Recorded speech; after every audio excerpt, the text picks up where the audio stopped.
I was working on a bit about when I played football. When I left that field, I left everything on the field. My underwear, my socks, my bra. Hello, everyone. Hola, mis amigos. You're listening to Oh My God, Hi, Hijo de Dios. Hola. With me, George Lopez. Porque, ¿sabes qué? Let's do the show. Porque I got a lot of things to do. I gotta go to that dry cleaner ahí. My kid fell. Se pegó la cabeza. I gotta go get some Neosporin Paul. You know what George is? Oh, I'm sure he's around here somewhere. What's his name? George Lopez. George Lopez. Oh my God! OMG. OMG! Hi! Oh my God! Hi!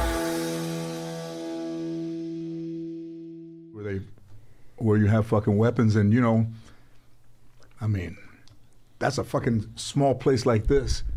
Yeah. Would you ever fucking point a gun at somebody?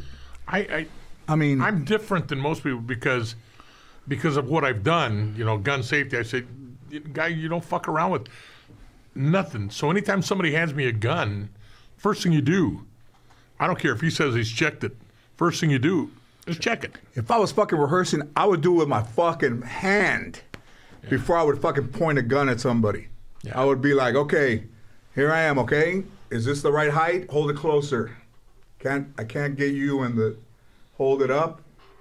But not, how's now? Can you see it? And then fucking, I mean, there's 100 videos of guys proving that theory wrong and guys who respect weapons. There's a guy out there, some fucking guy.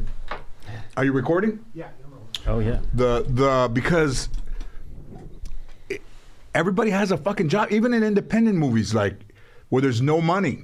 Fucking safety first, man. Shit. I mean, we see all these things happening that they're accidents, but they shouldn't be accidents. Yeah, it was no doubt it was an accident. The only thing that gets me really sick is listening to Alec Baldwin say, we need to pass a law so this doesn't happen again.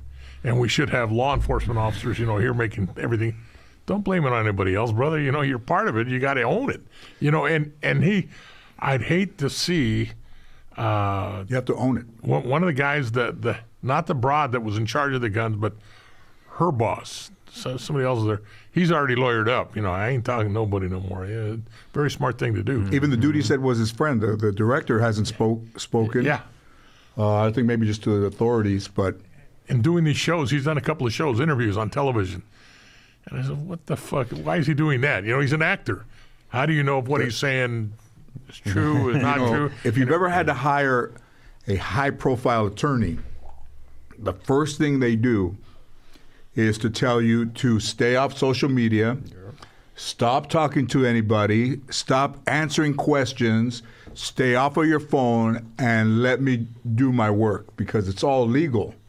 Yeah. There's nothing there's not anything he can prove or disprove or draw a picture or charts like some of our leaders fucking take charts. There's internet. Motherfucker brings charts to a fucking meeting. Charts. I would Get out the fuck away. Just waiting for my fucking charts to get here so we can get on with the fucking funeral. You know, I remember we had an officer-involved shooting in East LA, and the guy had come at, you know, he'd stabbed somebody, come at people, and was now charging the cops and throwing big ass butcher knives, and now he's just coming at him, and they lit him up. He's gone. And sorry for him, sorry for everybody. I'm not making light of the fact that we had to take his life. So they're holding a public meeting on it in the basement of St. Alfonso's Church. So we're over there for this meeting, and Gloria Molina's going to be part of the meeting. And so we got together with her staff and her and said, do you want drawings there? Layout of the land. And she said, no, absolutely not. No drawings. Okay. So we got out there, and the local citizens. You sure she didn't mean like drawings, like lottery? Like no. No raffles. Nobody wants to sit closer or anything? So she said, no, don't bring them. So we didn't bring them. And now the local citizens are getting pissed off, and they're calling us a bunch of lames. You know, we don't know what we're doing, bad-mouthing the cops. And she comes up and she tells Baca, how come you didn't bring the drawings? And Baca comes up to me and he says, why didn't you bring the drawings? I said, she said not to bring the drawings. Oh, shit. And he says, well, that's not what she said. And he starts getting in my, and I thought I was done because he starts jumping in my ass because I didn't have them. And I said, hey, look, you want to get pissed off at somebody? I said, my boss is right over there. She confirmed that she didn't want him here either. She said, no, I follow her lead. And so he walks away, and I said, okay, my shit's flaky. I'm gone. Well, then here comes Gloria. And Gloria and I had gone to school together. Wow. And I've known her for years. Was she tough in school? No, not like that at all. Matter of fact, she was a little cutie when she was in school. Yeah. She was in the drill team. And so... How come you think they call them drill team? Because at that age, everybody in school... That's right. They were all fine. Yeah. Even if they were little gorditas, they were still something about the drill outfit. So she comes up to me. This Mo rat bastard. I got a rash on How you doing? my ass. So bad I can't Back understand. here on me. How are you, brother? Good to see you, man. Good to see you. Look at this picture, Bob. Did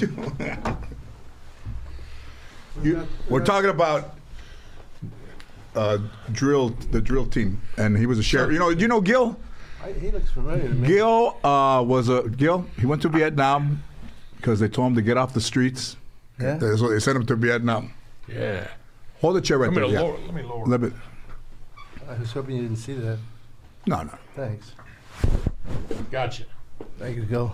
One year we lower them. The next year we oil them. The fucking Mayan said, "That fucking chair squeaks." You guys did it, huh? Do you live in Denver? No. No, I just had the shirt. But I saw you in Swag. Denver. It's swag. Dude. Yeah, man. Good. What's going on? You still have your channel there at everybody knows Dom. You know Dom, right? I got to tell you, I don't know when year you started in comedy. Were you trying to sound like him? I gotta tell you. Let me tell you something.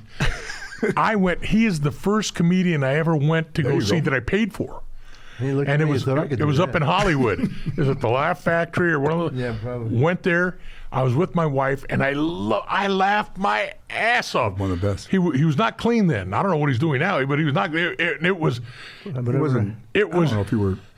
It was funny, and I laughed even more because I had my wife, who I call Sister Mary Clarence. Yeah. I'm the dirty one, and it was you were the funniest thing for you, and I never. The best. I didn't know anything about comedians. Now you travel around the U.S. Whatever you're doing to entertain people. I never got a chance to see you again, and I was so excited about fate, coming. I tell you, it was kismet. Good to see you. Good to see you. You were meant not to see him twice in your life. You went to Nam? Yeah, I went. You believe these guys? Did you go to Nam? No, I was back here. Thank you, Grant. Taking care of the girlfriends of the guys who are over there fighting. There you go. I got it, dear John, from my girlfriend when I was over there. Really? She left you? She left me. She dumped me like a bad habit. It's cold.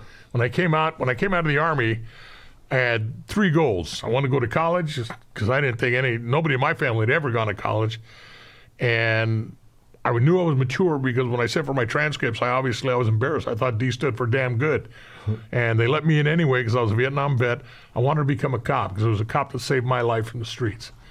I wanted to give back. Third thing, I wanted to hook up with my ex-girlfriend, get her eaten out of the palm of my hand so I could break it off with her. I wanted revenge. I wanted to see her suffer. I like that. I remember that. Yeah, I got out in June of 70. Mental, and I never forget. You became a sheriff with a D out of high school? No. D average? Yeah. I mean, No or yeah? I went to college after that. After high school, they let me into college because... So you went to junior college? Junior college. All right. They let me into junior There's college. Victoria's Secret, and then there's A the secret. flea market shit that you put it on, and your wife, Get hold of the elastic right here. it's all fucking wonderful. You're like in the car going... fucking pre-war game used like jerseys. I went to high school. I thought D stood for damn good. Went into the Army, went to Vietnam, come back. I wanted to go to college. So nobody in my family, none of my friends, nobody. I thought at that time college was for rich. Or did they want to go to junior college? Well, either College, one. you get the associate's degree. I just thought It's the same thing, that right? opens every door for you. I The thought associate's degree. college, higher education was for white rich people. That's what I really thought. I was young, naive. I think you were right. I started Young going. Asians now. Yeah. And I hooked up with my girlfriend I got out in June of 70. September, I had her eaten out of the palm of my hand. And the day after Christmas, booyah, we got married. Oh, I thought you were going to break it. Yeah, I thought I was going to break that. They've been made forever. Yeah, 51. Is it 51 this year, years? this year, day after Christmas, will be 51 years. Hey, you were Vietnam age, weren't you? Age, maybe, yeah, but not mentality. Here's what I told my brother Joe. I'd be fighting right alongside of you if it wasn't for the fact that I have a chemical imbalance. So I get very neurotic when I'm shot at. My hands get sweat, you know. Hey, man, I mean... That shit happens. He said to me one day, my brother, he's almost a general or some shit. And he said to me, I don't know how you do it, flying in these little planes and like, you know, 10-seater going to a small town. I go, you're talking about, you're getting shot at. You're worried about me getting turbulence, you know? Yeah. Hey, I wouldn't have, I don't know, I mean, if duty called, but they had to drag me to the fucking post office to register when Iran had the hostages. Everybody's like, have you gone yet? I said, no, I haven't gone yet. They're gonna fucking come and arrest you. I said, for what? For not registered? I mean, you had a time you had to register. You had to by. register. Yeah, my number was too high. Yeah. Like, you know, the guys that got like 1 to 50 were going. A lot of guys you knew? Oh yeah, Yeah. a lot of guys. I begged one of my best friends. I said, "Please, the war's done. It's just like paperwork now. Don't go." Yeah. 2 weeks, he was done. He was done. Fuck. It's tough, man. It's a tough... 19 years old. It's tough, man. How old is he? 19. Yeah. It's tough, huh? It was I'm glad I easier could when cheer you're everybody young up. and I naive. got- No. I mean, it's a real thing, man. yeah. It's a tough... When you're young and naive, you don't Really? know. Yeah. You didn't. Nobody told you not to go? I think your No. mother-in-law told you to go. No. Oh, yeah. My mother-in-law was hoping that I'd get hit over there. What did you... Not until you... So his mother-in-law was like, I don't know if I like this guy. Went to Vietnam, came back, and she liked him. No, you had to she come didn't- back. She didn't like me till after I became a cop. Oh. Once I became a cop, then I turned into mijo. You know, she had some trouble on the other side of the family. You know, they had conflicts with the law. So, and I was just, my wife is 3 years older than I am, so I was just a young mocoso. You know, I wasn't going to amount to anything. And then after I became a cop, then I became mijo. So Gil was one of the detectives who caught Richard Ramirez. Oh, jeez. You know, you capture your own people. You let all other white dudes go free, huh? That's You couldn't been out there, the fucking Golden State Killer, the Southland Slayer, the La Mirada murderer. He didn't hit in L.A. County. He didn't hit in L.A. County. Let's make that. You know, Mexicans would be serial killers if they wouldn't like use our weight. You know, the Manteca murderer, because he leaves like grease. There's a bag with money in a greasy bag, paper bag. There was one guy, he was a serial killer, he was saying that when he was talking about his life and his crimes, he said he was going upstairs to his apartment and a couple was coming down. He had a head in his bowling bag. Yeah. And this couple was walking down holding hands, and he said, I was so incredible that the distance was 2 feet away, you had miles away, and like what's going on in your life. I mean, who has a head in a bowling bag? Right. I mean, it's another. I was, the Alexandria Hotel, the Cecil Hotel, all that shit. That. Oh yeah. They're just getting ready to open up the Cecil Hotel again. It was on the news today. Listen, the Cecil Hotel. The Cecil Hotel is where they found that woman in the water tank. I mean, didn't somebody say, we always talk about murders? And all right, here we go. But they found her in the tank. She was staying there. She was from Vancouver. She was looking for a place to stay that was cheap. She stayed at the Cecil, and then she was like an imbalance. I think they're bipolar. And then bipolar and full of dope, too. And then that hotel became notorious for when they started looking staying into there. it, people staying there. They were From way, way back. So it was the Cecil Hotel Cecil. Richard Ramirez stayed there, and a lot of other people stayed there. People jumped out. They threw people out of the window and stuff. And then now it's called, as if the name, Stay on Main. Was it here? Yeah, it's in L.A. So forget about all the fucking ghouls and shit that are going to be in there. You turn on the water, it's gray. Stay on Main. Yeah. They put a sign over the other sign. That's like that bathroom, that commercial for the bathroom where you have a fucking moldy bathroom and they come in and they just put a plastic fucking little thing that fits around your thing over the mold. Oh. That'll be healthy. That shit growing in there. Did you see those people this week from those terrible tornadoes? Yeah. The ones that survived because they had the bathtubs? Oh, they were in the bathtubs? Bathtub. One guy, it was a guy, his wife and his dog, and then the house was leveled. It's unbelievable, you know. Is that climate change? Man, I mean, they were blowing through the whole Midwest. Like you don't see shit like when you don't see shit like that. We had them near ever. Philly this year. And Philly too. You're never going to go that far east. What's more shocking, a tornado in Philly or gambling downtown in Philly? Gambling downtown. There's a You're talking casino. about serious murders. Gambling, right? Well. There's a casino in downtown. Would anybody guess that you were from Philly, or do they guess that you're from Jersey, or? I always auditioned for this special, Cinemax special when I first started out. And the guy said to me, he goes, I got to pass on you. He said, you're too New York, you know, you got the New York attitude, you got the look, the sound of your accent. I go, I'm from Philly. He just walks away. I didn't say a word. Nobody guesses Philly, right? No. I don't think, no. I'd have thought he was from New York. It's when funny, I man. from, Yeah. And he's all Philly. Like he's not trying to be New York, Jersey, Boston, none of that shit. He's old Philly. Oh, yeah. EAGLES. Yeah. Where were you when the Eagles won the Super Bowl? The last one, the last 2 years ago, yeah. I was at the MGM party there. It was so funny because the Patriots. I mean, Philly's as crazy as Boston is. Talk about white trash. God love them. I mean, I love the people up there, but mud on, as they say. In the town.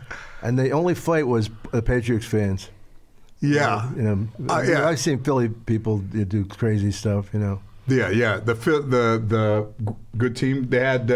Were you McNabb? Were you back in those days? No. Well, I knew that team I liked, but when I was a kid, we had like a competition with Boston, and basketball was the big thing in my neighborhood, and all we wanted was the Celtics or Sixers to beat the Lakers. Right. You know. That was big. At the you went to the Spectrum? Yeah. And I mean, you'd see people that. Why would you do this? Why would you go into like one of their with their uniform on, with your uniform on? You know, Right. And some guy would have a Laker thing or a Celtic thing. They beat the shit out of him. Yeah. That's what they. Yeah. I was at a Monday night game at the Coliseum, and it was the Raiders and the Chargers. Yeah, they still play, and there was a guy that went up with a hat with the bolts on the side. They're like, and he comes down. He's got a foam finger, number 1 Charger finger. A dude gets up from behind him, pushes him from behind. The guy goes flying down the stairs, and then everybody's up cheering. And the same game, these two guys are holding this sheet, and it says, Raiders Monday Night Football. And if you look close at the sheet, it said property of LA County Jail. One of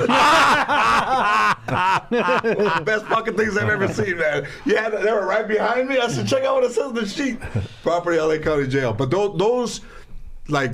We didn't have football in LA for 25 fucking years. Nobody cared. Now there's 2 teams. Yeah. You say to make.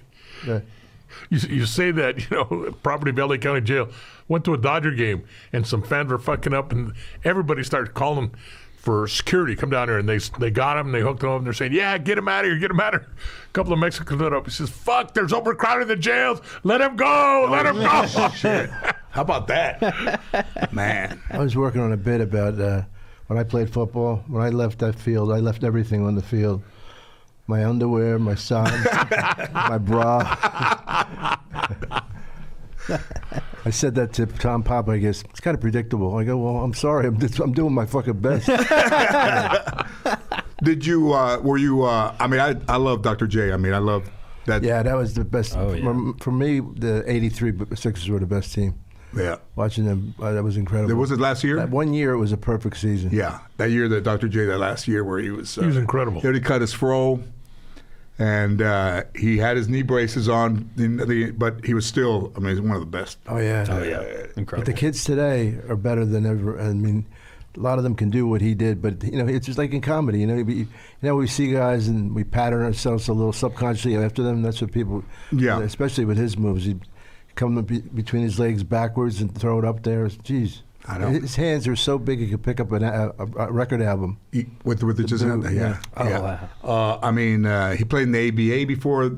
That's where he was at his physical peak. Yeah. Yeah. It's like when a he played 3-time with, MVP, I think. Something crazy. You remember the ABA? Mm-hmm. There's a documentary. They had a name like the Squires, which were like pimps, I think, Squires.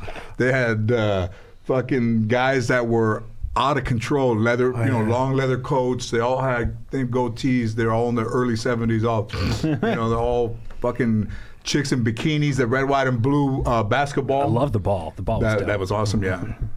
And bygone. And then I think a couple of guys, were they from Philly? The two guys that said, if you buy our team, you have to pay us for the entirety of the NBA. Like somebody bought the team. I'll see if I can find out. From these two guys, and they make money. Philly, was it? Or just one of the They're teams? ABA owners that. Well, Trump opened, or he owned today the USFL. I think it was.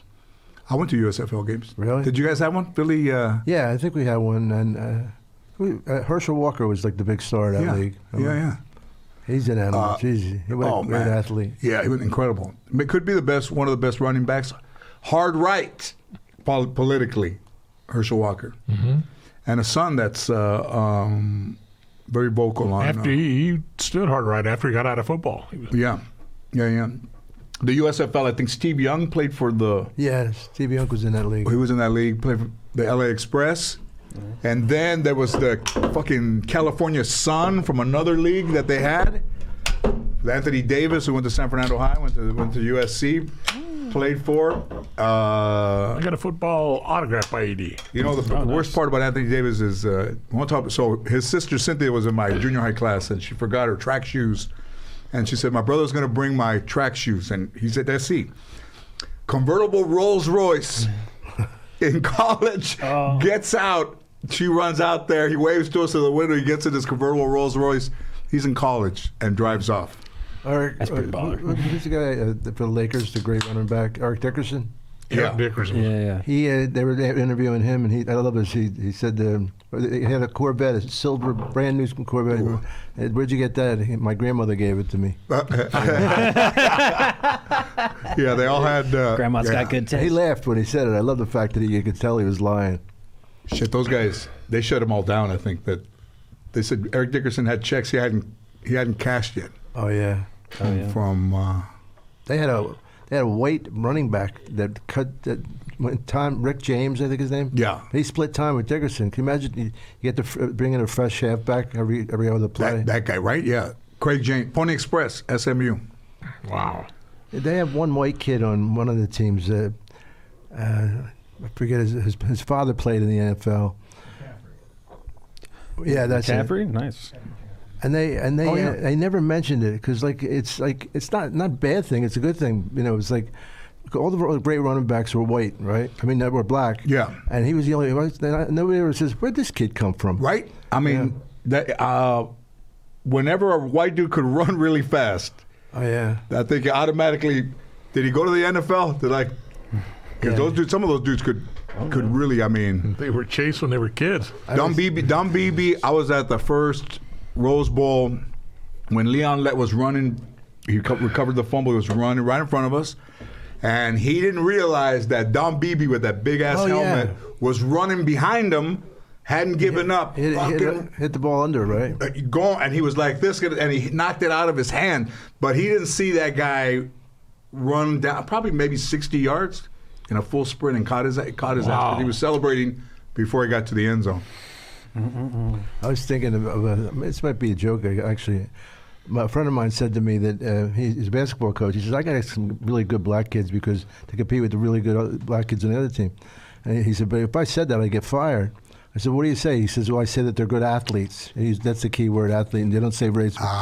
And I said to him about 2 weeks later, I go, he's playing Towson State. I go, are they any good? He goes, they're very athletic. I said, how athletic? He went, very. I said, so even the manager, the medical manager could dunk, Yeah. Very athletic means they're all good. They're all good. They're all good. But they I mean, we had a guy that was at our school, I think his name is, if I use anybody's name, Kenny Griffith, had a 36-inch vertical jump. Wow. Damn. I mean, he looked like a deer just when it gets scared. Yeah. He, in 11th grade, I mean, just a specimen. Colleges come, they realize he has 34 credits. You need 162 to pass. As a senior, he had 34 credits. I don't know how the fuck It's like 1 year of 1 year, and they all went Vertical away. jump is only 33 inches higher than mine. I mean, imagine, man, that can we'd jump see higher him than his fucking jump. credits. Yeah. Barkley was an old friend of mine, Charles Barkley, and his thighs were like 32 inches. So his thighs were like the same as a lot of people's their stomach. Waist. And if you know, they said Charles Barkley was thick or fat. Yeah. If you look at him back then, he was not so much. Round Not down. He wasn't that round. He was, no, not at all. I just love listening to him and Shaq get together and it's the rip each best. other up. Yeah, they seemed to settle down a little. Yeah. At first, Charles seemed to like it was territorial almost, but then he realized Shaq was coming. Now they seem pretty good. I mean, Barkley he's comedian funny. yeah, Yeah, he is. He's just comedian funny. He's hilarious. Yeah, there's a lot of when I had my talk show. He was the year before the New Year's Eve. He had gotten arrested, So he sat down and I said, "I know what you did last New Year's Eve. What are you doing this New Year's Eve?" That dude, Sheriff Joe, put him in jail for like a week. That's Arpaio? Yeah, Arpaio. He just What, had a that pink look. jumpsuit and everything? Yeah. The one thing that really embarrassed him though was when he spit on the little girl. Yeah, because the guy he was spitting on a guy who's that's good, but the little girl got it. I mean, he was really Yeah. sad that he did that. Yeah, he's a good dude. I mean, a good Charles, dude, yeah, very cool. Loves too. I don't gamble much myself, but yeah. Charles is He's a huge gambler. notoriously big. Nobody buys a drink. He buys every drink. He's very good-hearted, Yeah. He took my mother to see like Glenn Campbell or one of those guys that I would never go see because she liked him. I guess he was playing golf with him. Oh, Golf right. with him.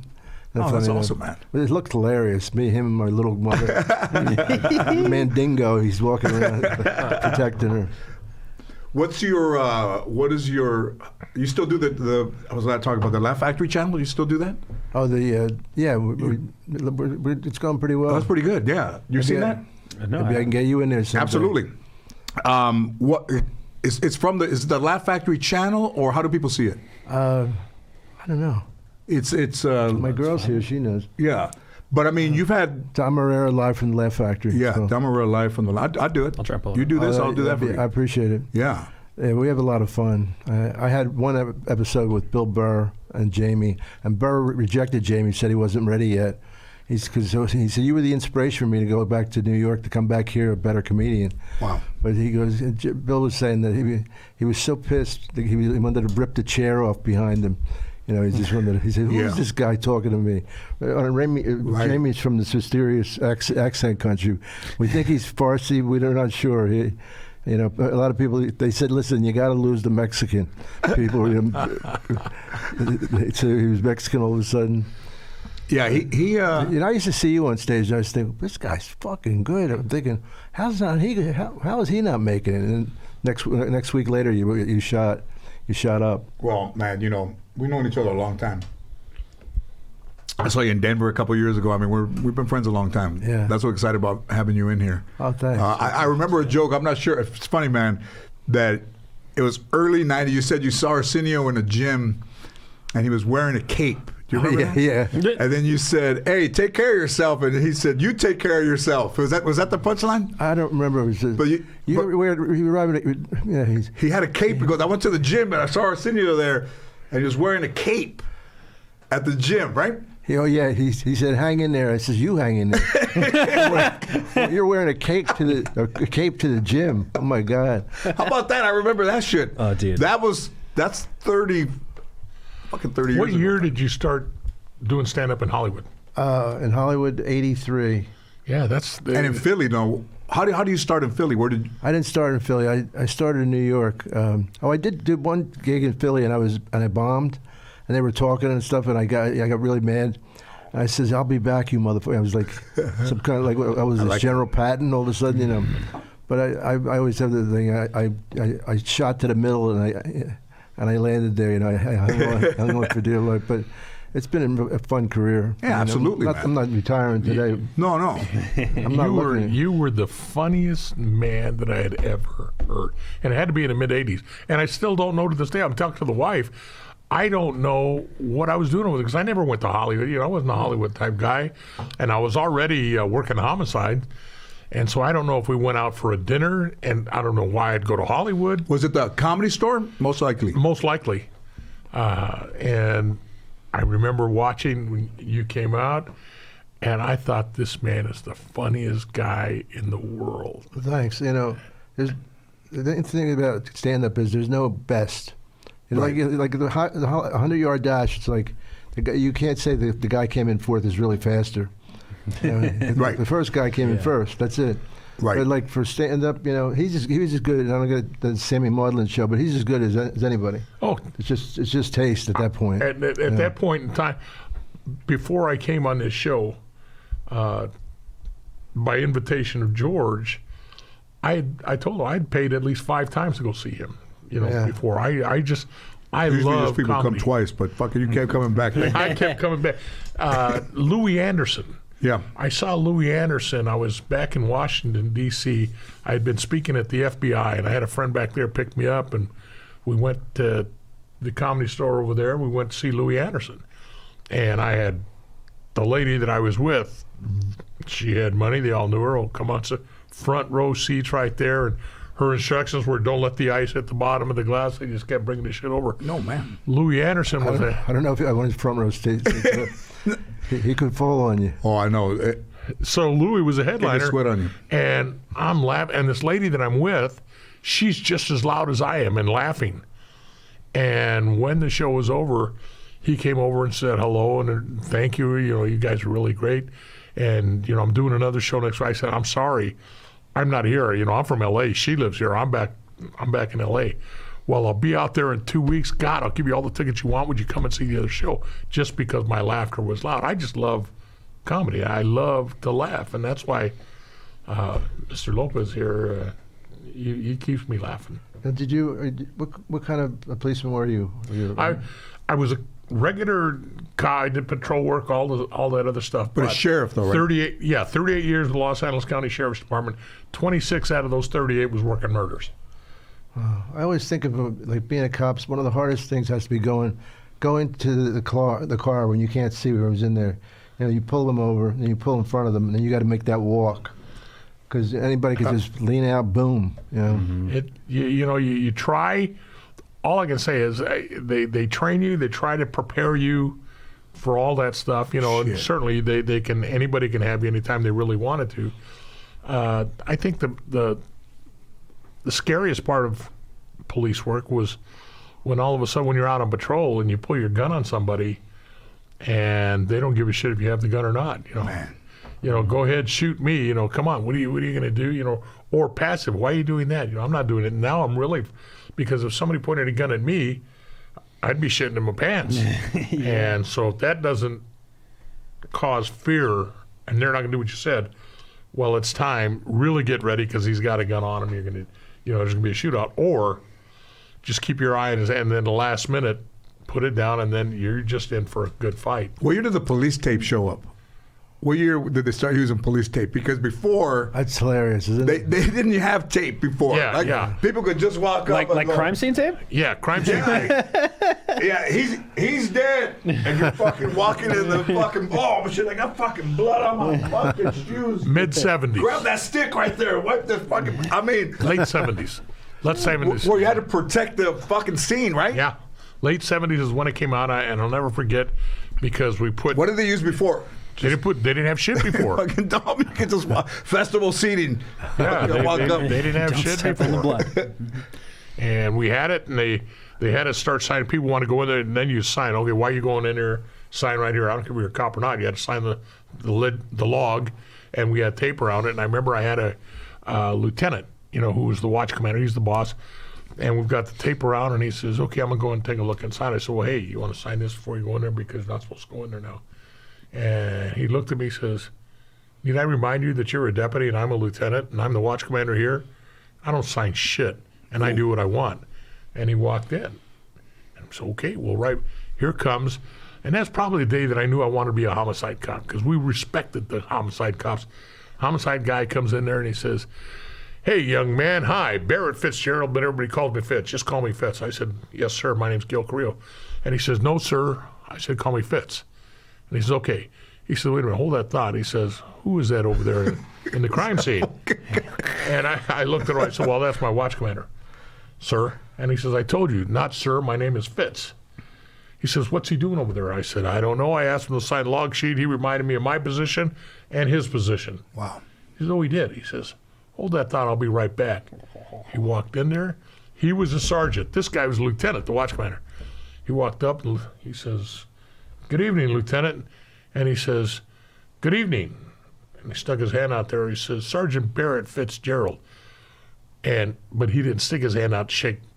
The lieutenant shook his hand out. Barrett Fitzgerald didn't. He says, before we waste our time here, he says, I need to ask you, what are you doing inside here?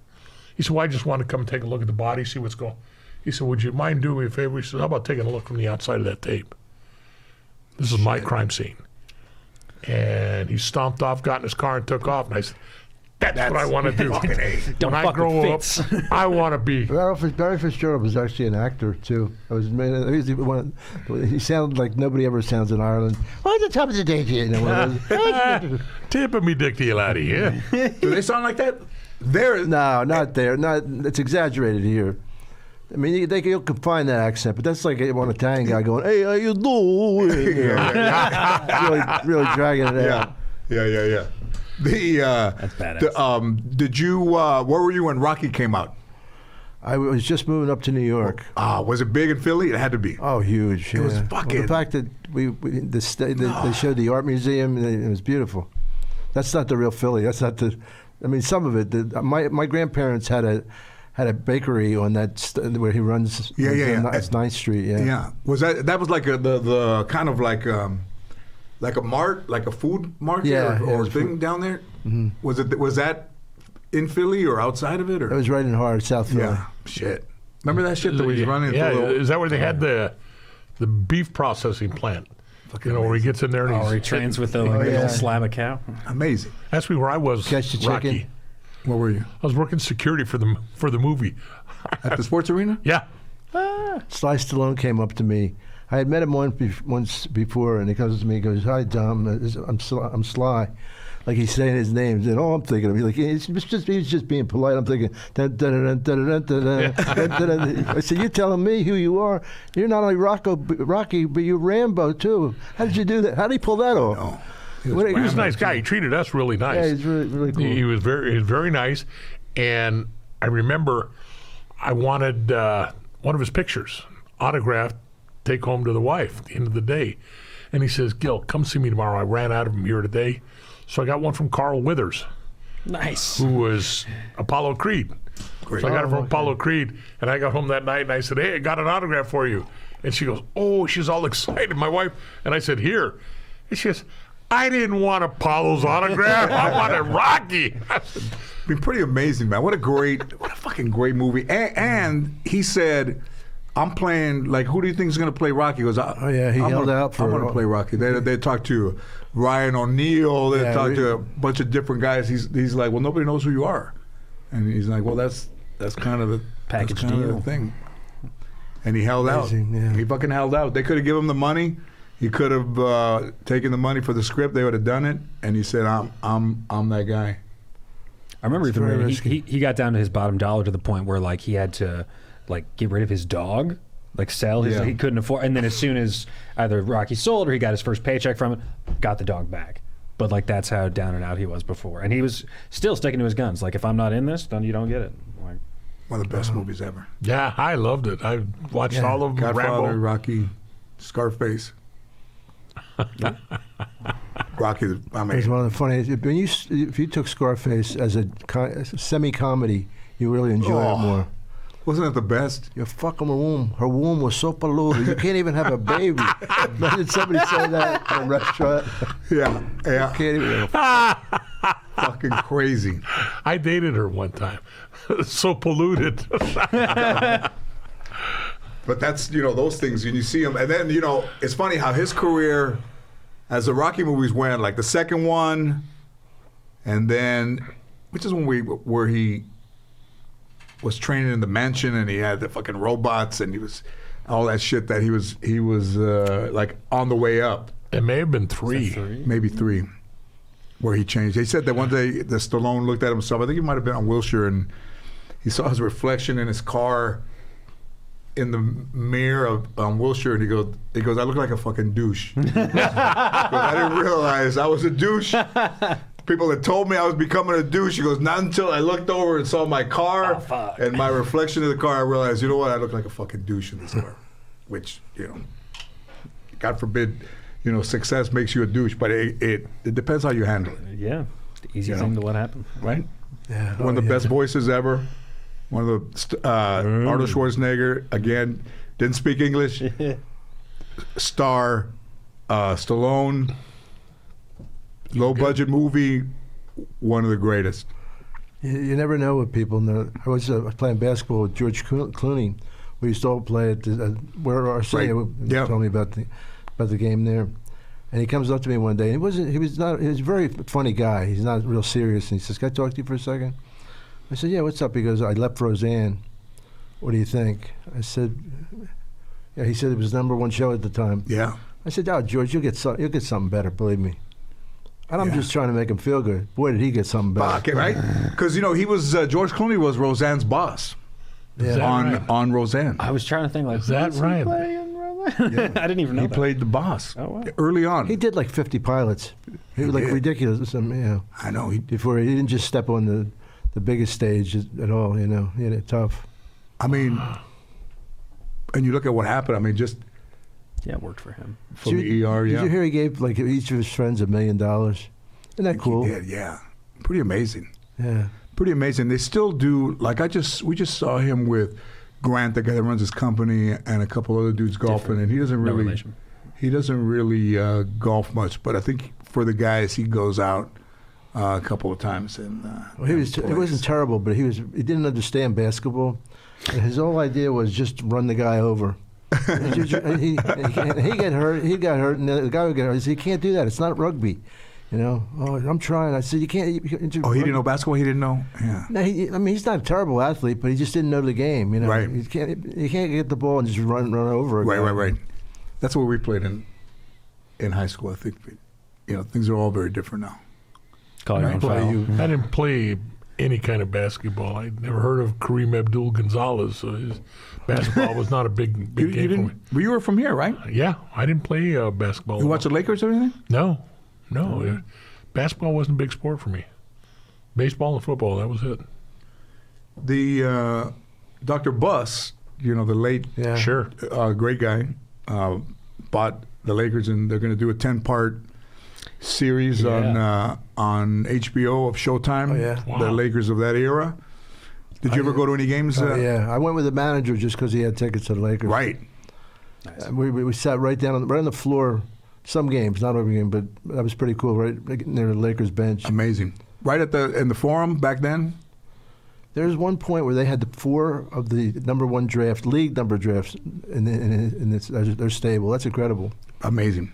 I went there the year that Dr. J won. We saw a game at way on top at the Forum, and the Lakers lost, and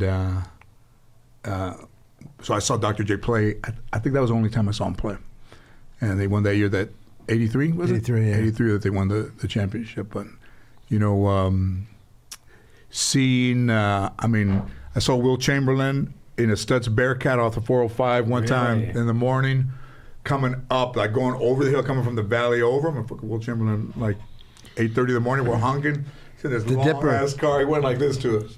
Oh, hang loose. He went to my mother's high school, Overbrook High School, and Philly, yeah. he talked about being with 1,200 women. And I used to think, I wonder if my mom was one of them. Mom, can I ask you something? I think John Witherspoon said that, goes, if he did that many, he'd have to be brushing his teeth and he'd go like this, He'd be cooking breakfast, and he had to be doing it all 24 hours a day for like 22 years to do what he said. Yeah. The numbers do not check out. Numbers don't match up. John Witherspoon with that line, Ho got eat too. Yeah. The Hollywood Shuffle, that movie. Yeah, you were in Hollywood Shuffle, huh? Yeah. Yeah, remember Hollywood Shuffle? Great movie. No, I didn't see that one. Yeah, Hollywood Shuffle was about almost like, powerful movie about White kids getting a break and working hard, and it was really good. Yeah. But it was funny too, It was funny. And to look it up. A lot of it's a great one. What do you think happened to Robert Townsend? That He did a couple more movies, and then I never see him. I haven't seen him in years. Then I was hoping he'd keep that cast together for a while. I thought it was a good ensemble. Absolutely. You know. Yeah. Who was? Everybody was in that. Keenan and Damon were in it, and John was funny. It's one of those movies where if you look at it, you say everybody's a star in this movie. Like everybody went on to be known, which is fucking almost impossible. Yeah, I always got Italian parts, obviously, you know. So I wanted to play this gay guy that I knew from college. It was really funny, but he had this laugh. He'd go, he'd close his mouth and he'd go, and I just thought he was so funny, and I got a chance to play him. My words, you're tearing the words out of my heart. Oh, right. I remember. That's right. Man, and they did that here in L.A.? Yeah, and we would have to stop shooting because Robert ran out of money. And he'd go on the road to get a couple $1,000 and we'd start again. Like that. What'd they do that movie for, Dom? Not even $1 million, maybe, huh? Oh, no, not even. No, So I looked up on Wikipedia, $100,000 estimated. Get the fuck out of here. Really? Estimated budget. Yeah, and you're listed as an uncredited writer too. No. I know. I don't know. Well, I guess that's like we a lot of us improvised. I guess they can't sue us. I don't know. Well, I saw that it was in there. But also, that's a movie that has it been 40 years? Well, no was it? way. 87, so close. 35. That's Dom, scary. what the fuck, man? I would think I'd have more material by now. No, I mean, Still on Hollywood Show. you're still Hollywood Shuffle. Fucking it's like being a made man. So you're not Italian? I am completely. Yeah. And that thing where they test your genealogy, Right. I was like 93% Italian, and then a little bit of Cyprus, a little bit of Greek, and a little northern Italy. So I'm Nice. basically a grease ball. Yeah, I know. No shit. Because now with the... Did you do your genealogy? No, I haven't done it. They've asked me to do that. I said, I don't want to know shit about where I came from. I don't care. And I know there's got to be somebody dirty in my family, and I ain't going to do it. Well, I'll tell you what happened. You don't see a lot of 23andMe fucking Ancestry.com commercials anymore because they realize that when you do that shit, the fucking police have access to it. Yeah. And they started plugging in fucking people into their data and finding... They've made cases. Was it Golden State? I think we've even talked about that here. Was it Golden State Golden Killer? State was made like that, Yeah. and so is the The Grim Sleeper, Grim too. Sleeper. Grim downtown. Sleeper. Is that what they call him? The Grim Sleeper, the black guy that used to work LAPD mechanic. They did him. They made his through blood. It was first his son, and then Yeah. it came. They can down. even like connect the dots around you. How were you in Philly, and then who did you see that made you want to be a comedian, and who did you tell, and who, like, did a buddy go with you that first time or those first few Yeah, times? the first time I punked out, went to the Improv, and we went down to the Village to start drinking, and I was really pushing the time, so by the time I got there, it was done. But then when I finally did it, I don't know, I got lucky with this one guy. He let me MC, and I would improvise in between acts, and that's how. How about you? You start here? You know what? I started here. I started at the Comedy Store in Westwood, Right. and then I was kind remember of that. doing it in '79, '80s, once in a while, and then around '83, I started emceeing at the Ice House, and I think that did it. Yeah. that did it. Giving- Because me too, you in between guys, you could be funny, but you weren't going to get spots. I don't think. Right down, like you couldn't get better 5 minutes at a time or 10 minutes at a time. But emceeing, you could work on introductions. You could ask the crowd to do stuff. Then you could throw a line in there, throw another one, so you could hit, you could score, but also you were getting your legs and your fucking chops. So for when you started to do your time, you could do more time because you were just doing little pieces instead of a guy up there for like 12 minutes or whatever they would give you, and people would be going like, this motherfucker, man, it's like not... I've never seen you have anything but strong sets. All the time you were at the Laugh Factory. Yeah. Like machine gun. Bah, bah, bah, bah. Yeah, I went fast, yeah. That's a cool feeling when you can get it down like that. Shit. You did the Tonight Show too with Johnny Carson, huh? Yeah. Who saw you? Jim McCauley, you know, and this guy says to me, he said to me when he booked me, and I'm behind the curtain, he goes, "Have fun." I go, "Fun? This is fucking, this is terrible." You know, all I could think of was passing out, spitting up, anything. You know, it was fine, but I was just glad it was over. How long ago when did he see you, and then how long till you did it? He only saw me once because I didn't know he was in the room. Right. The girl, he was always flirting with the waitresses. at the Improv, and I was friends with them, and they liked my act, and they would come in when it was pretty empty. And I come off stage one day. He goes, "Good, great set." I said, "Thanks." He says, "You want to do the Tonight Show?" I go, "Nah." I said, "Of course I want to do the Tonight Show." And that's how I got it, by the girls more than. Wow. Because one thing, I wasn't nervous at all because I didn't know he was in the room. Right. You know how people would get the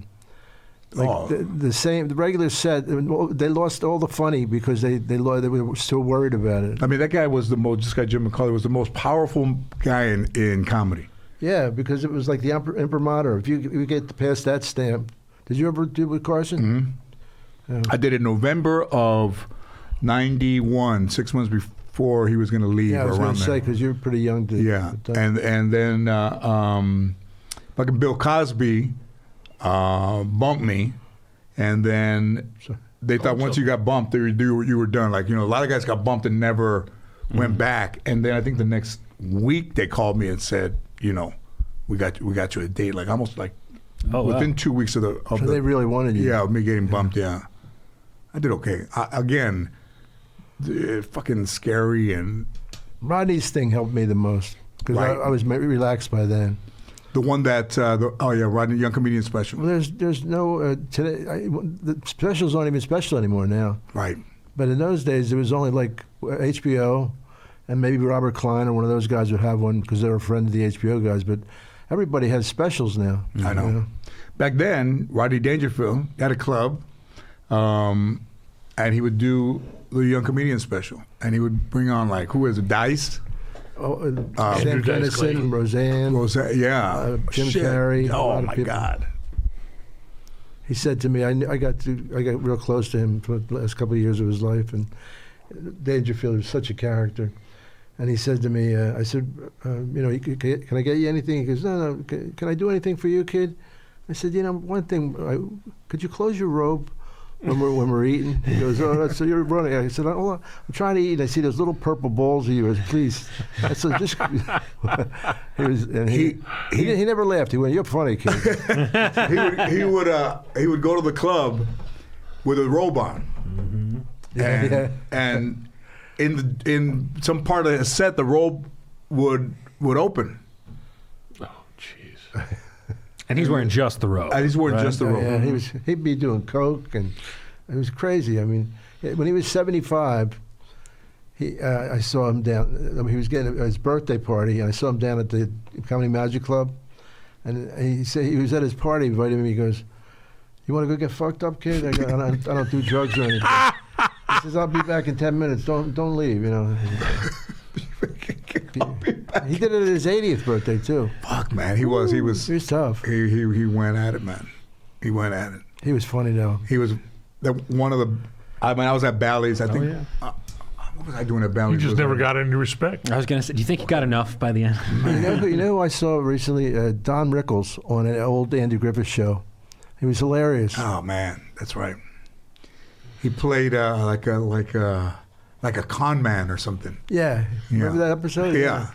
He had the little suit on. He was and when I think they let him leave town without embarrassing himself. Well, he couldn't do anything right. Yeah. So he didn't paint Andy's house right, but Andy said he painted it so he could leave with a little dignity. Right. And he was really funny. I'm sitting here in front of two icons, but you know who the funniest man I've ever seen? And he's no longer with Foster Brooks, who was always in character. He was funny, yeah. Just being the drunk. And those roasts. The roast. And I still watch them today. I pull them up on YouTube. And the roasts were blue, but they cut them out. I think they were pretty blue. Who's this? Those roasts were. Oh yeah, but they cut them. They cut them. The newer ones were blue. You can get them on YouTube, and they don't cut anything. That's fucking funny shit. And then there was some funny shit. Yeah. But Foster Brooks, he used to come out on Dean Martin's show, and the way he just was such a good actor at that drunk part. He did that hot, yeah, that hot fucking burp there. Catch himself fucking throwing up. Got that hot fucking burp. All alcoholics with a fucking cover. Fucking awesome. And like we before specials and before fucking comedy before cable, we would watch. Richard Pryor was on the fucking Partridge Family. George Carlin was on the fucking the Thomas the Train, the fucking conductor, and Really? all those guys were, they all found ways to Hippie Dippy Weatherman, remember that? Hippie Hippie Dippy Dippy Weatherman. Weatherman. That was Carlin. Very straight. The 7 words, shit, all those guys. Shit, man, they're- fuck. Yes, punk, cock, Yeah. mother. I liked Woody Allen when I was a kid. Yeah, man, He made his writing was so good. Oh, no Excuse me. way. all those guys, man, shit. That See, and this is all I ever. In my car today, I don't listen to music. It's always I jump from one comedy station to another on my. You know in my what was car. funny with Flip Wilson? Remember him? Sure. He was great. A great actor. I think Flip Wilson Here could comes say the that he judge. was what do you call underrated as a comedian. yeah. He did he did characters. He was political. He had Geraldine. Geraldine with the and Killer, the boyfriend, Yeah. and you would say, the devil made me do it. That was all on T-shirts, all on shit, and a funny dude, man. He was. A funny dude. Didn't really do a lot of movies, but the show worked, and his comedy worked, and he was political. Smothers Brothers, at that time, heavy political, but Flip Wilson had everybody on. The OMBC back there where Johnny was, like in that, they don't use it anymore. But the original NBC in Burbank, right there where they did Sanford and Son, Chico and the Man, The Tonight Show, right across the hall from each other, and they did CPO Sharkey. We did that Don Rickles thing that John Landis did, and he talked about when I think maybe Don Rickles hosted The Tonight Show and he fucked up Johnny's lighter. And then they went over to go see it. They went across the hall to go see him. And then one time he came back, and they would go into each other's shows, which was awesome. But yeah, those I was were just down the hall. We were shooting down the hall. shooting down the hall. They come in there. Yeah, I mean, amazing. That bit back before VHS. If you saw The Wizard of Oz, if you didn't see it that one time it was on, you couldn't fucking see it till the next Yeah. till the next year. Till the next year. Now where nobody owned any movies, nobody had movies. So you're still pretty active in the clubs, huh? Yeah, I'm trying. I sometimes just don't feel like getting out, but I need to practice. I'm not good at like taking a month off. Yeah, in the pandemic, what did you do? Did you My girlfriend and I would just stayed up there. People would bring us food like in spacesuits. yeah. Yep. It was weird. It's like we missed a year of our lives. But you hadn't really taken that time off, huh? Had you ever taken that much time? No. Hell no, right? I remember with Joe Rogan and I were talking about it when it went out, because we were saying this is our last set. This is the first time I only did one set and then left a couple of months open. It wasn't like that, and that was really weird. I mean, even the beginning of that when you would hear, because I think people had it before in January. I thought some people that might have had it, they just thought it was the flu or whatever. But at that point in February or March, where it's almost 2 years, where somebody said, we're looking at like April, the middle of April, then it's like the end of May, and you're like, the fucking end of May? It's March. I'm not going to make it till the fucking end of May. And then it just turned into where everybody lived like that, man. Forever, yeah. The whole world, not just. Oh, I know. Like it's not like you could go to Steven's Steakhouse and be like, am I the only one here? They were fucking places were closed. Yeah. And places that closed that were maybe mom and pop stores that now you see them, they go away. They're the ones that really. I think that I think that maybe they should need some assistance from the government, where if you lost your mom and pop business because of the pandemic, like you shouldn't be punished for going out of business. Some of them just never came back. Never came back. It was terrible, and helping each other out. The thing that you did with your tacos, you know, to bring other businesses together. Right. It's been on the news. Domino's went and bought up a bunch of gift certificates from other restaurants, and then we're sticking them in their pizza boxes, giving them away. Oh, and cool. They just had to go pick up instead of paying the delivery service, whether it be DoorDash or whatever the rest of them are. And this was a way of giving business to the other smaller restaurants in the area, and just trying to keep them all together. I would have never thought of ordering food to my house. Like, I'll fucking go get it. And once I started doing it, That's great. I used to go get food. I made that motherfucker come back and bring me a straw if he didn't give me a straw. Say, man, You get put a White straw- Cook? Do you get White Cook? No.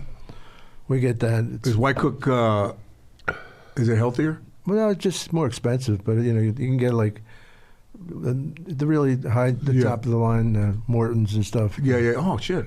Yeah. White, go look and see if your place is on White Cook. YWH. Shit, I was just at Morton's Saturday night. That's good. Don't Isn't does Stevens know?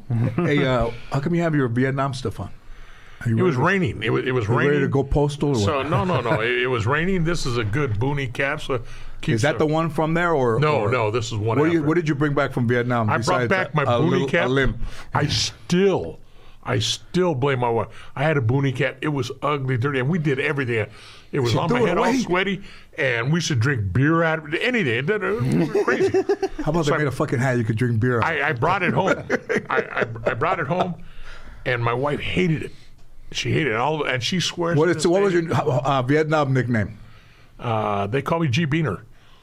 When I was there, G for Gil, Beaner because I was Mexican. Hey, I love that shit. I was G Beaner. You know, somebody gives you a nickname that sticks with you. Somebody just the other day sent me a happy birthday through Instagram, and it said "Happy Birthday, Beef Squasher,"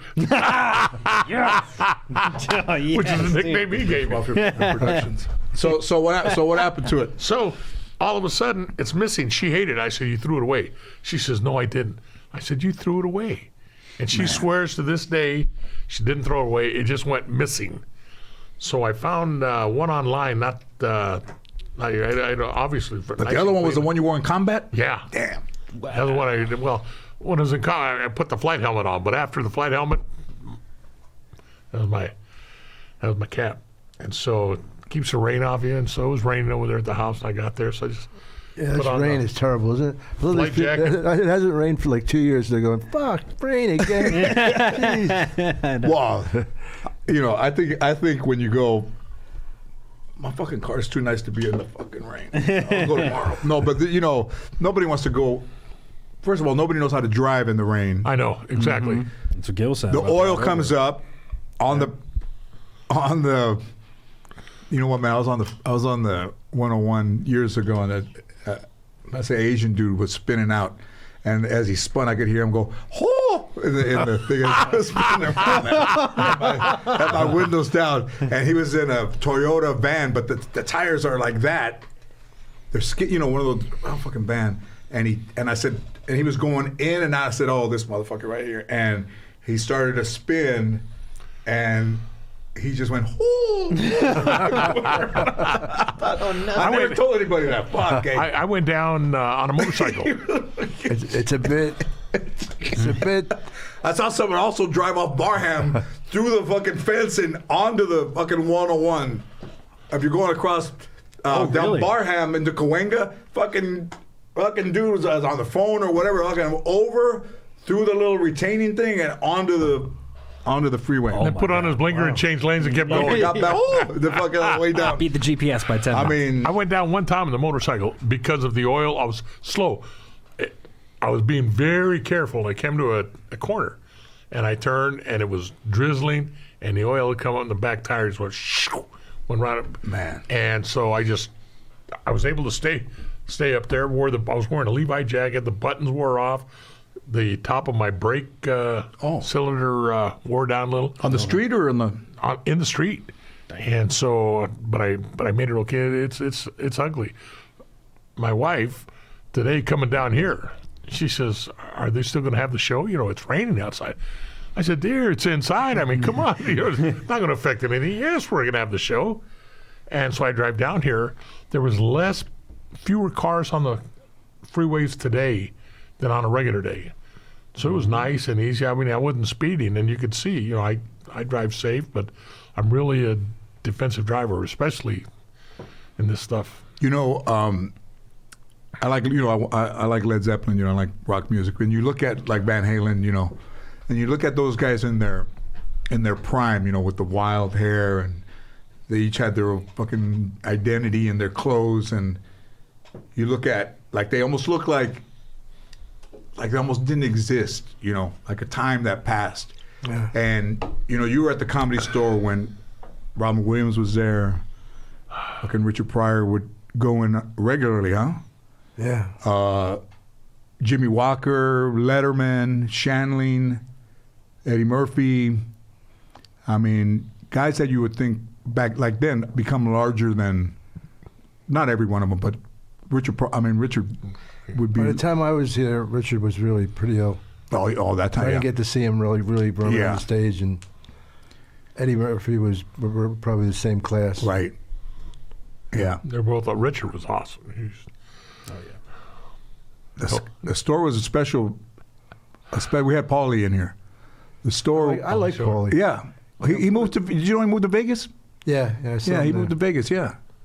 Which you always thought he would be around the store because of his mom and everybody. They were smart. They made him start at the Laugh Factory instead of starting at the store and getting ridiculed for Right. Your mother owns the place. Big deal. Right.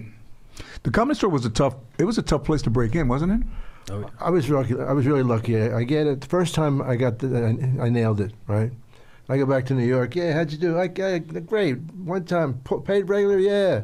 I go back a month later. She didn't remember me at all. Wow. I go, No, I'm serious. all this fucking bragging, it's gone to waste. Right? She was fucking tough, man. Oh, wow. I was over there one time and they turned the light on, and then the crowd was like, "Turn the light off!" And I go, "What do I do?" And the piano player goes, "Keep going." I turn the light off, the Eddie Cantor light on the original the room, and you get off, and I went over to Mitzi Shore, and she goes, "Where are you from?" And I said, "I'm from San Fernando Valley, Mission Hills." And she goes, and I quote, "Why don't you work the clubs there for like a couple of years and then come back?"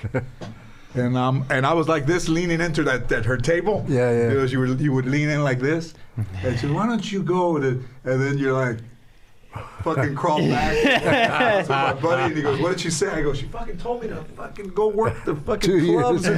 in Mission Hills for 2 years." And she goes, "There are no clubs in Mission Hills." I go, "Oh, fuck, the fuck kind of shit is, like is that as if Mission Hills was fucking Broadway, Now, what what the is- fuck to do out there?" What does she say if you ever got to go back? Once you're successful, you ever go back? I never went back.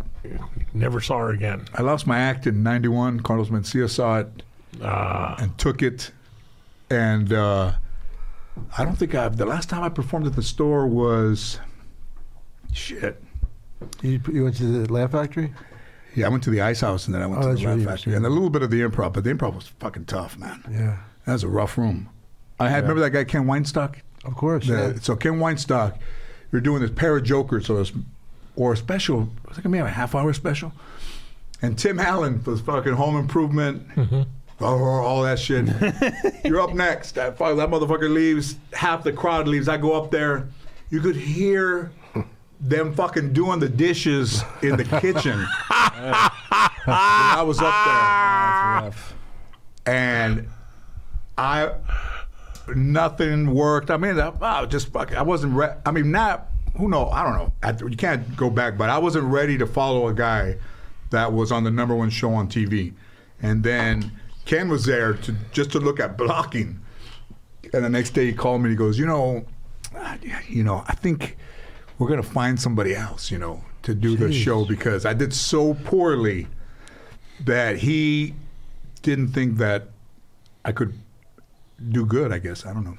So But it might have been the he good took thing it that from happened. Yeah, he took it from me. Wow. But it might have been, you don't think of it then, but I guess those hard it might have been a good lesson to learn because I was always really very structured, and then as I got more comfortable, I started to fill in the little bit of the blanks. But I never really wanted to go up there and just wing it. Like Paul Rodriguez was great when it worked, when he'd go up there and start winging because he had a great attitude, and then when it worked, he was great. And when it didn't, he was still funny because he was like great at self-deprecating stuff. Great at it. So it still worked, but I didn't want to be like a hit and miss. Like you were never hit and miss. You don't want to be a guy that, how am I going to do? I don't know how he's doing all right. Where you could be pretty consistent. I think the only thing that brings comfort in stand-up is a little bit of being fucking consistent, huh, Tom? Yeah, definitely. Yeah. I remember listening to, I went to a function, some cop function, and they hired Rudy Moreno to go up there. And he went up there, and I was friends with Rudy. And he got up there and he started doing his bit, and I'm dying laughing. Nobody was laughing out there. And I was laughing, and he knew it. He called me so many names after because he was dying, and I was laughing because he was dying. Because he was, he'd sit there, nobody would laugh, and I'd rah! And it wasn't his fault. They had some TV celebrity, won't mention his name, but he went up there to introduce Mention his him. name. No, Joe Rico went on there. Can't believe we got it out of him. Joe Rico introduced You know who him. Joe Rico is? No. He Some used to be a dude, newsman. reporter. Yeah, he used to be a newsman, Oh, local newsman. Well, Joe Rico introduced him, but never got the crowd into it before he introduced. He says, he's "Hey, now fucking we have a cool. comedian, Yeah. here, Rudy Moreno." And so he didn't do much. So it was like being at a Mexican wedding. There were people running around, people talking. Nobody's paying attention to him. And I'm his friend, but I'm laughing because he's dying.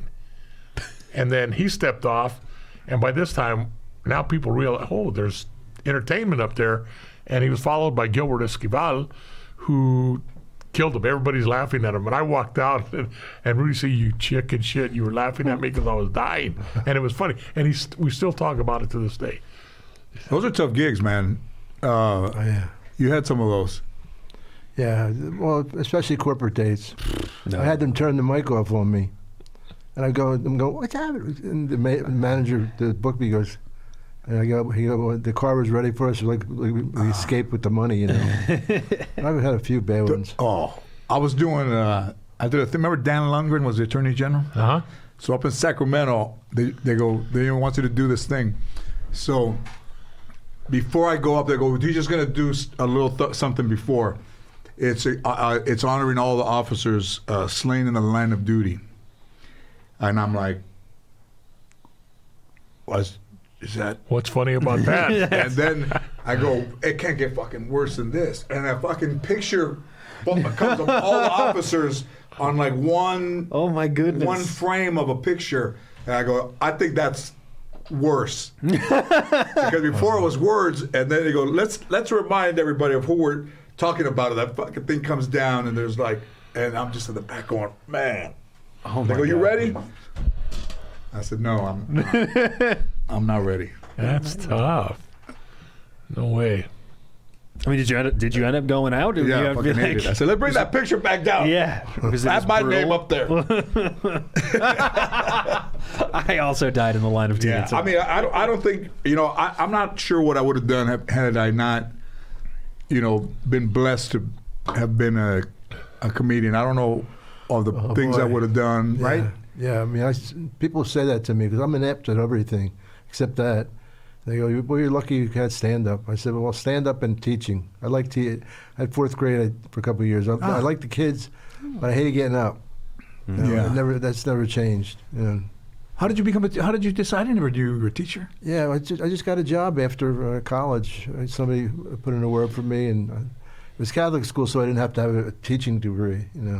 I loved it. Yeah. I just, the kids in the morning banging on my car. I'm sleeping in there.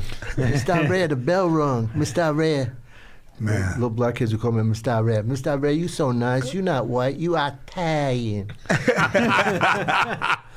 Yeah. I loved it.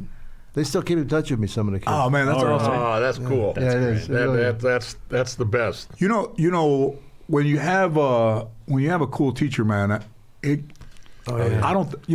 First of all, there are two things. Teachers probably get veterans and teachers in this country should be the highest paid, and not. Some teachers can't make ends meet. That's right. And when I was in 10th grade in San Fernando High, he was a tennis teacher. This guy, Dick Kroll, beard, hair, wore his tennis whites to fucking class all day. And he knew that I, had trouble speaking up and stuff. And he would say, "Hey, George, do you mind taking these papers down in the office?" And he kept me active.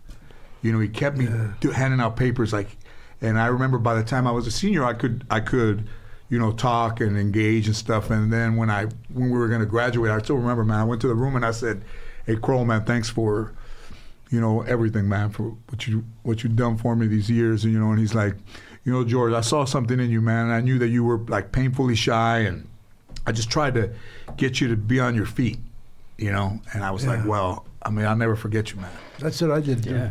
Self-esteem was the important thing. Give them some self-esteem, let them laugh at themselves, and that. I mean, I told them at the beginning of the year, look, I said, look, I hate math. I'm not going to try and teach it to you. I said, I'm going to be with the dumb kids and they're laughing, and I tried different things for different kids. I used to have this one kid. He used to climb up me like a monkey. Right? And then he'd look at me like this face, like he's, And I go, Robert, you can't walk up your teacher. I can't. How am I going to bring you down to the mother superior and tell her that? And tell that you're that nuts. What am I supposed to do to this? One kid, I told him we were in the church, and I said, "Don't ask me any stupid questions. We'll go right to the gym." One kid comes up to me, and they go, "Mr. Irrera, Robert Brains, he peed his pants." I go, "What?" And the kid's standing there crying. He goes, "Well, you said not to ask any questions." I said, "But no, not for that. I meant just stupid questions." I still talk to him, and his mother still alive. She was saying. I said, I didn't mean for him to do that. She goes, I know you like the kid too much. He would never do that to him. But he was taking, straight. Yeah, the literal, take it literal, yeah. I mean, no, it does make a difference. You say about teachers, I went through a leadership school for training it through the department, and you sat in groups and you had to come up, what does it take to be a leader? What are the traits of a good leader? And then in your group, come up with 3 leaders that you think match all these traits. So we did it, and after the class, the instructor comes up and he says, Guild, he says, who'd you guys come up with? I said, well, we came up with Colin Powell, Schwarzkopf, and I don't know, the third one, probably Washington. I forget who the third one was. And he says, were you happy with that? I said, yeah, they're good leaders. He says, is there anybody else you missed? I said, well, personally, the wisest man I ever met, never known to this day, was my dad. And he said, well, why didn't you put your dad in there? I said, well, he had no formal education. He didn't have that. But he was the wisest man I've ever met. And here's why. We talked. And he says, that's the correct answer. He says, your dad, your parents, teachers are great leaders because they instill this stuff in you. He says, there's nothing better than teachers. Those are the answers we're really looking for. He said, would you talk about your dad after? I said, no, I can't. He said, do you mind if I can? If I will. I said, you go for it. I can't because I'll get emotional. Sure. And so he talked about it. But teachers do the same thing, and the same thing you're talking about, how they come to you and how your teacher made an impact on your life. They are leaders, infinitely wise, and they're not, don't need I learned you don't need a formal education. Shit, we had a fucking crossing guard in elementary school that we would give candy to as we walked to school. Love this guy. And they put a light there and they removed him as a crossing guard. And everybody, he had a going away thing at the auditorium, and everybody, I still remember that night, everybody was there. The doors were open because people couldn't fucking fit inside. And here's this dude up there, and man. And you see what an impact somebody like that. So it doesn't take everything that I thought it took. Who impacted your life? Why were they leaders? And he kept kids safe. They followed him. They did this. They did that. And I think, now listen, I'd have never seen social media coming. Like, the internet, maybe. But social media. Stars off it. They become stars. And it's all a fucking facade of, like, I don't even really look anymore, but it's all a facade of what people want to be versus what they are. The guy you had on your show, Leo, the marijuana? No, the one that does all the TikTok or whatever. Oh yeah, Leo, Yeah. I mean, he every day different people. That motherfucker did TikTok of me fucking starting out. The motherfucker did like me looking for my car. He's like, oh, it was like, it's like fucking dude. And my daughter Maya went to his birthday party. He has a fucking house in the Hollywood Hills. It's like this motherfucker is on TikTok, and it's like him and like 5 other people are living in the fucking Hollywood Hills. Yeah, it was incredible. And he had $100 in his pocket when he came over here to start this shit, and then he did it, and he does good stuff. I don't think you'll find that connection in those people like you found a connection in a teacher or in a fucking crossing guard Exactly. or in somebody that you could go to and they would either calm you down on a rough day. He is fictional. Yeah. He is real. Yeah. He is real. Where all that bullshit is just, I mean, I still... Listen, I fucking vote for the animal. If the animal attacks that motherfucker that has his fucking head and he's doing like in Florida, they have those shows. Oh, yeah, the They open alligator. the fucking alligator, that motherfucking alligator closes, and I'm fucking going like that. I fucking root for the animals now because they've taken enough shit for so long. I saw that Bobby Berasini or the fucking orangutans in Vegas. They had a noon show for like $10. And after the show, you go outside, it's bright, and we come around the corner, there's a fucking dude with a long fucking cane with his elephant. Motherfucker, blam! And you just like, what the fuck? You come out of the show, it fucking lights like that, you go, that was fucking amazing. And then fucking whap! Fucking beating the fuck out of this elephant, and you're like, wait a minute, what the fuck? Chicken shit. What did he do? He got on his 3-point stance. But I mean, I'll go for that. I'll root for the fucking animal now because they still test on. Yeah, thank you. Vegas. Would you move to Vegas? I think I would. I would have known. I can't deal with 110, 115 degrees. Shit. I remember one time a nun told my mother, she said that your son's so funny he could make a cat laugh. That stuck with me, like, Oh, that's fucking hilarious. my 8th grade nun said to me, I never met a boy I didn't like till I met you. And she said, and by the way, I teach all boys. That's really hate. That's fucking awesome, man. That's fucking I awesome. remember both of them clearly, I think you look the same as a kid as you do now, I think. Do you? Same The face. big nose. Big, No. Huh? But a unique. I grew up and carries a picture of me as a baby because, I don't know. That's awesome, The man. slimmest I've ever been. Yeah, but you're always fucking awesome, Dom. I mean, Thanks, we man. hung out in Denver a few years ago. What were you doing there? What was I doing there? We were at the clubs? I think you were at a theater and I was at a comedy club. Yeah. We had a couple drinks in the morning, remember? Yeah, that's right. Yeah, fucking Dom is awesome, man. Oh, yeah. Thanks for coming in here, dude. Oh, thank you. It's I really appreciate fun. you, brother. I love you, man. Thank I you. love you too. It was great for me. Nice to meet you. Thank you. My pleasure. Thank you. In the whole thing of having a podcast, this is what I would have a podcast for to talk to Dom. This is for. great. Oh, thank you. It's fun. Yeah. Yeah. This is great. And then, Dom, anything to plug? You mentioned the podcast, right? You do Live from the Laugh Factory. Is your podcast? Anything else? Any Yeah. dates, or- Get your tickets now because I'm at the Governor's Comedy Club in the beginning of February, and I'm telling you, it's going to sell like hotcakes. I'm kidding. It's not even up yet, but Yeah, fucking no, I'm doing some clubs, and I love this. This is fun. Yeah. And you're right about talking. Oh. It's everything doesn't have to be a punchline, but if it's funny, Yeah, I mean, I would have never really never really done it, really, but I think I don't think anybody's ever seen me talk for anything more than longer 5 minutes, but It's great to see you having fun with it. Yeah, to have people like you and guys that come in that and somebody one knows that come in. You don't do weed, do you? No, I don't. I just didn't like it. I always thought it should be legal, honestly, not to get in politically, but I never just heard of a marijuana fight in a bar. Yeah. Yeah, exactly.